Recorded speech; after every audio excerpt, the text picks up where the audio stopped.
Hi, welcome to this online session in the subject of signals and systems, and we are discussing basic signals or elementary signals which are commonly used in signals and system analysis. Right? In the last online session, we discussed few of the basic signals, namely unit impulse signal, unit step signal, unit ramp signal, and complex exponential signal. We discussed all the signals both in continuous time as well as discrete time domain. Now before we move on to study of some other common signals, let us try to realize an interesting relation between impulse, step and ramp signal, particularly in continuous time domain. That is, let us try to establish a relation between unit impulse, unit step and unit ramp in continuous time domain. Let us recollect that how the signals are defined. We understand, or we have studied in the last online session, that unit impulse signal is defined as delta t equal to 0 for t not equal to 0 and it is infinity for t equal to 0. It is basically a momentary signal, exists only at time t equal to 0, and we have seen the characteristics of the signal as the area under delta t is equal to 1. That is, integration of delta t over the time, integration of delta t dt is equal to 1. So it was a unit area signal. Integration of delta t was equal to 1. Similarly, if we talk about the unit step, then this is how we define unit step. U of t is equal to 1 for t greater than or equal to 0 and it is 0 for t less than 0.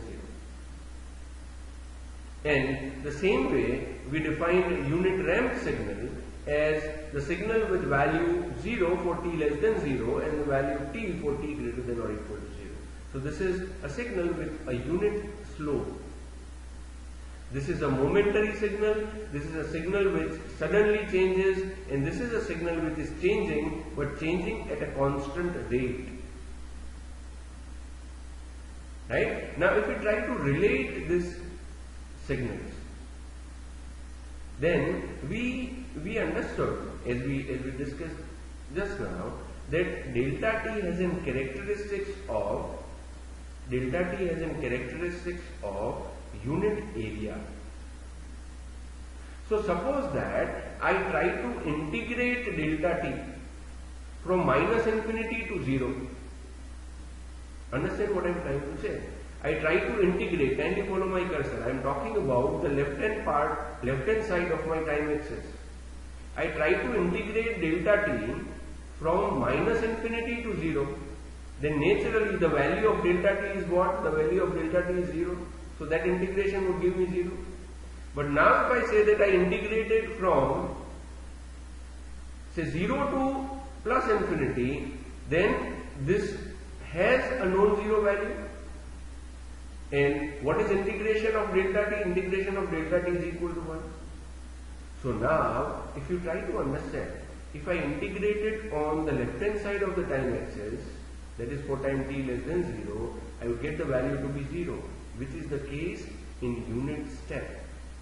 However, if I extend this integration up to plus infinity so that the moment t equal to 0 is included, then we know that integration of delta t basically gives you 1. So for time t greater than or equal to 0, I would get the value to be equal to 1. Why? Because the signal exists only for a moment at t equal to 0. Yes? After this again the value is 0, so there is no addition into this integration. In short, we know that integration of delta t is equal to 1 and this is nothing but my ut. So, what is unit step? We understand that unit step is nothing but integration of delta t with respect to dt. I can extend this from minus infinity to infinity. Integration minus infinity to infinity delta t is equal to ut. Integration minus infinity to infinity delta t dt is equal to ut. Why? Because if I integrate it from minus infinity to 0, the value is 0, which I get here. And if I integrate it from 0 to plus infinity, the value is going to be equal to 1, which is the case here. This is again relatively simple to understand when I try to relate ut and rt. Suppose that ut is this. If I integrate ut with respect to time, what would happen? If I integrate ut with respect to time, what would happen? That is integration ut dt for time t less than 0, then the value is 0, so integration is 0. R of t is also 0 for time t less than 0. And for time t greater than 0, ut is equal to 1, so what would be integration of 1? Integration of 1 would be equal to t. And this is what is the value of rt. Understand what I am trying to say?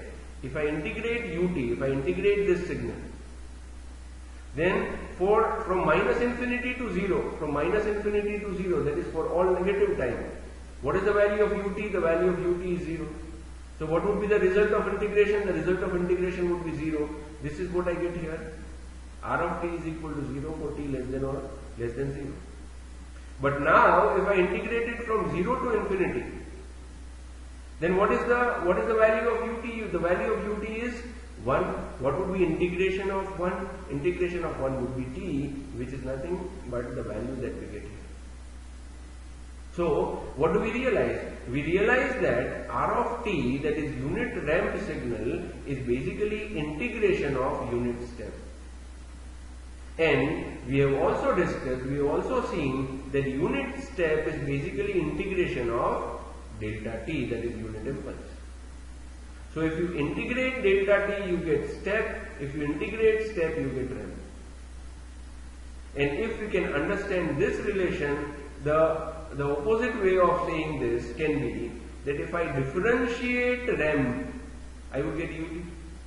That is, if I differentiate ramp signal, I would get a step signal. This is again not difficult to understand. You know, differentiate R of t. If you differentiate R of t, what would be the differentiation of 0 for time t less than 0? The differentiation of 0 for time t less than 0 is 0. This is what you get here. For time t less than 0, ut is also 0. And what is differentiation of time t for t greater than or equal to 0? Then differentiation of t is 1. So this is what you get here. Differentiation of t with respect to, that is what would be dt by dt? It would be equal to 1. So this is what you get in ut, 1 for t greater than or equal to 0. So if ramp is integration of step, it is natural to understand that differentiation of ramp would be equal to step. Same way, differentiation of step would be equal to unit impulse. Yes, you can understand it this way also. What is basically differentiation? Differentiation is difference in two values divided by the period. So for time t greater than or equal to 0, understand this. For time t greater than or equal to 0, the magnitude of ut is 1. What is differentiation of 1? Differentiation of 1 is 0. So you get 0 here. And for time t less than 0, what is the value of ut? The value of ut is 0.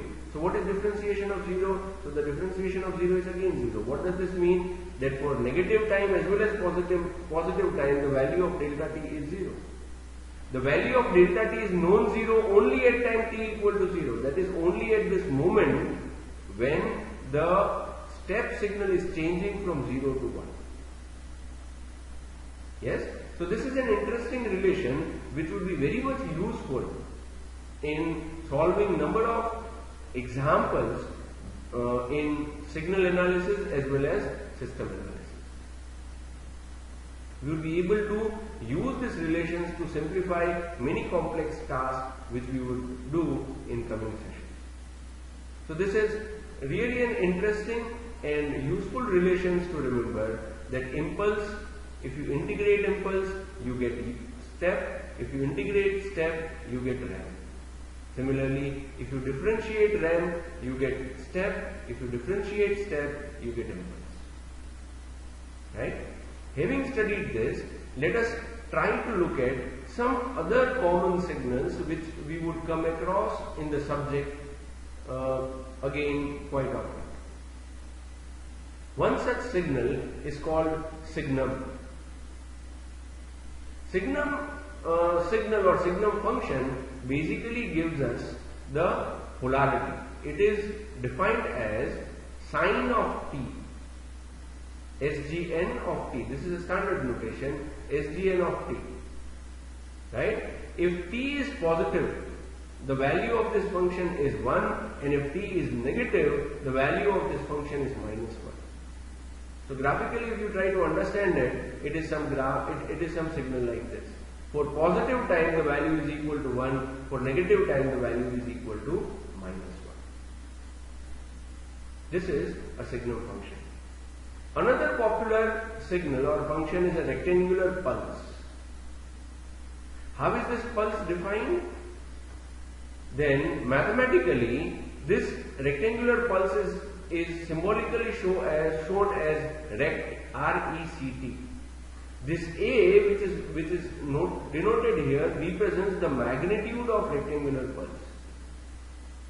If we are given with a rectangular pulse, A rect t by capital T, then what does this mean? This means that for the duration minus t by 2 to t by 2, that is if you see the time axis, then from minus t by 2 to t by 2, the value of this signal, that is the magnitude of this signal, is capital A.